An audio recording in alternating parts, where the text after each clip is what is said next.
ನಮಸ್ಕಾರ. ಇಂದು ಶ್ರೀ ನರಸಿಂಹಸ್ವಾಮಿ ಜಯಂತಿ. ಆದ್ದರಿಂದ ಒಂದೆರಡು ನರಸಿಂಹಸ್ವಾಮಿಯನ್ನು ಕುರಿತಾದ ರಚನೆಗಳನ್ನು ಹಾಡಬೇಕಂತ. ಮೊದಲಿಗೆ ಶ್ರೀ ಲಕ್ಷ್ಮೀ ನೃಸಿಂಹ ಕರುಣಾರಸ ಸ್ತೋತ್ರಂ. ಇದು ಶ್ರೀ ಸದ್ಗುರು ಭಗವತ್ಪಾದಾಚಾರ್ಯ ಶಂಕರಾಚಾರ್ಯರಿಂದ ವಿರಚಿತವಾದದ್ದು. ಶ್ರೀಮತ್ಪಯೋನಿಧಿ ನಿಕೇತನ ಚಕ್ರಪಾಣಿ.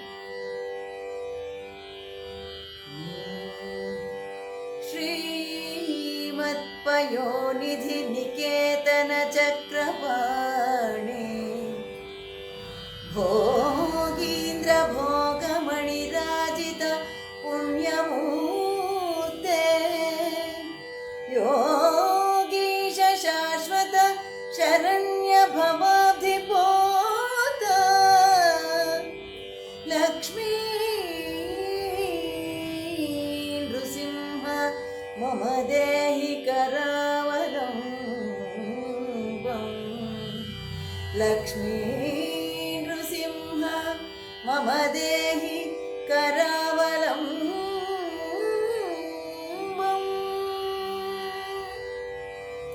ಬ್ರಹ್ಮೇಂದ್ರ ರುದ್ರ ಮರುದರ್ಕ ಕಿರೀಟ ಕೋಟಿ ಸಂಘಟ್ಟಿತಾಂಘ್ರಿ ಕಮಲಾಮಲ ಕಾಂತಿ ಕಾಂತ ಲಕ್ಷ್ಮೀ ಲಸತ್ಕುಚ ಸರೋರುಹ ರಾಜಹಂಸ. ಲಕ್ಷ್ಮೀ ನರಸಿಂಹ ಮಮ ದೇಹಿ ಕರಾವಲಂಬಂ. ಸಂಸಾರದಾವದಹನಾಕುಲ ಭೀಕರೋರು ಜ್ವಾಲಾವಲಿಭಿರತಿ ದಗ್ಧ ತನೂರಹಸ್ಯ ತತ್ಪಾದ ಪದ್ಮ ಸರಸೀಂ ಶರಣಾಗತಸ್ಯ. ಲಕ್ಷ್ಮೀ ನೃಸಿಂಹ ಮಮ ದೇಹಿ ಕರಾವಲಂಬಂ. ಸಂಸಾರ ಜಾಲಪತಿತಸ್ಯ ಜಗನ್ನಿವಾಸ ಸರ್ವೇಂದ್ರಿಯಾರ್ಥ ಬಳಿಶಾಗ್ರ ಜಶೋಪಮಸ್ಯ ಪ್ರೋತ್ಕಂಪಿತ ಪ್ರಚುರ ತಾಲುಕಮಸ್ತಕಸ್ಯ. ಲಕ್ಷ್ಮೀ ನೃಸಿಂಹ ಮಮ ದೇಹಿ ಕರಾವಲಂಬಂ.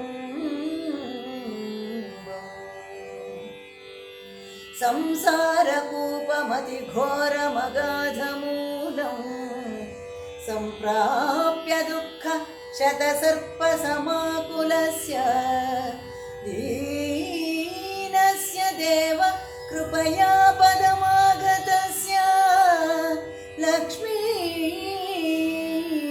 ನೃಸಿಂಹ ಮಮ ದೇಹಿ ಕರಾವಲಂಬಂ.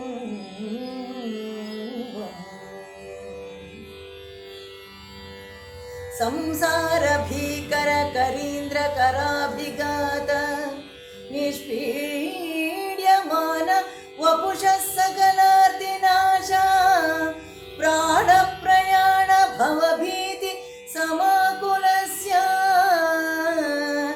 ಲಕ್ಷ್ಮೀ ನೃಸಿಂಹ ಮಮ ದೇಹಿ ಕರಾವಲಂಬಂ. ಸಂಸಾರ ಸರ್ಪ ವಿಷಿದಗ್ಧ ಮಹೋಗ್ರ ತೀವ್ರ ದಂಶ್ರಾಗ್ರಕೋಟಿ ಪರಿದಷ್ಟ ವಿನಷ್ಟ ಮೂರ್ತೆಃ ನಾಗಾರಿವಾಹನ ಸುಧಾಬ್ಧಿ ನಿವಾಸ ಶೌರೇ. ಲಕ್ಷ್ಮೀ ನರಸಿಂಹ ಮಮ ದೇಹಿ ಕರಾವಲಂಬಂ.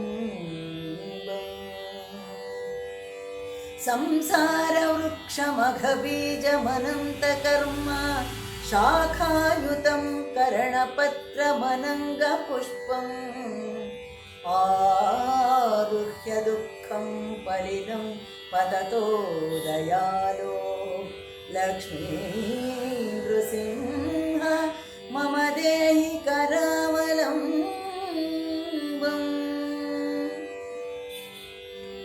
ಸಂಸಾರ ಸಾಗರ विशाल कराळ काल नक्रग्रहग्रसित निग्रह विग्रहस्य व्यग्रस्य राग निचयोर्विनिपीडितस्य लक्ष्मी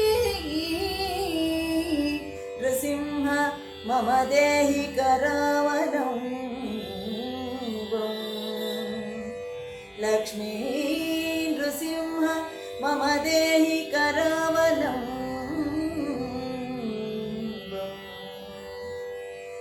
संसारसागर निमज्जन मुह्यमानं दीनं विलोकय विभो करुणानिधे मां प्रह्लादखेद परिहार कृतावतार लक्ष्मी नृसिंह मम देहि करावलम् संसार घोर गहने चरतो मुरारे मारोग्र भीकर मृग प्रचुरादितस्य आर्तस्य मत्सर निदाघ सुदुःखितस्य लक्ष्मी नृसिंह मम देहि करावलम् बद्ध्वा गलेयमभट बहुतर्जयन्तः कर्षन्ति यत्र भवपाशशतैर्युतं माम् एकाकिनं परवशं चकितं दयालो लक्ष्मी नृसिंह मम देहि करावलम् लक्ष्मीपते कमलनाभ सुरेश विष्णो यज्ञेश यज्ञमधुसूदन विश्वरूप ब्रह्मण्य केशव जनार्दन वासुदेव लक्ष्मी नृसिंह मम देहि करावलम् एकेन चक्रमपरेण करेण शङ्खम् अन्येन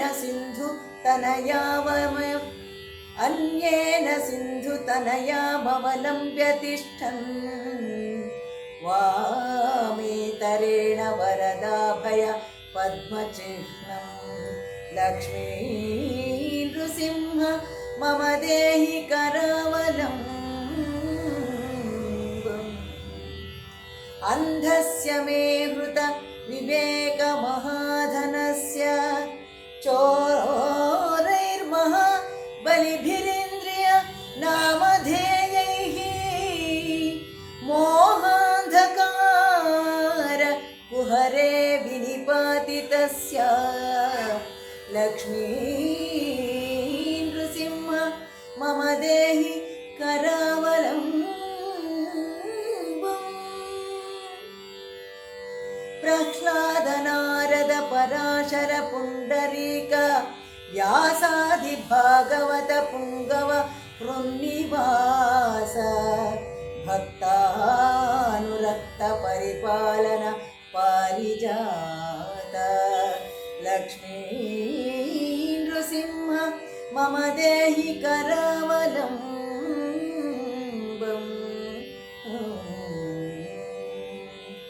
लक्ष्मी नृसिंह चरणाब्ज मधुरतेन स्तोत्रं कृतं शुभकरं भुवि शङ्करेण एतत् पठन्ति मनुजा हरिभक्तियुक्ता ते यान्ति तत्पद सरोजमखण्ड रूपम्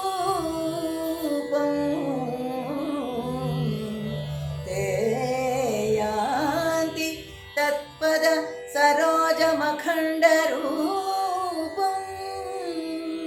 ते यान्ति तत्पद सरोजमखण्डरूपम् ते यान्ति तत्पद सरोजमखण्डरूपम्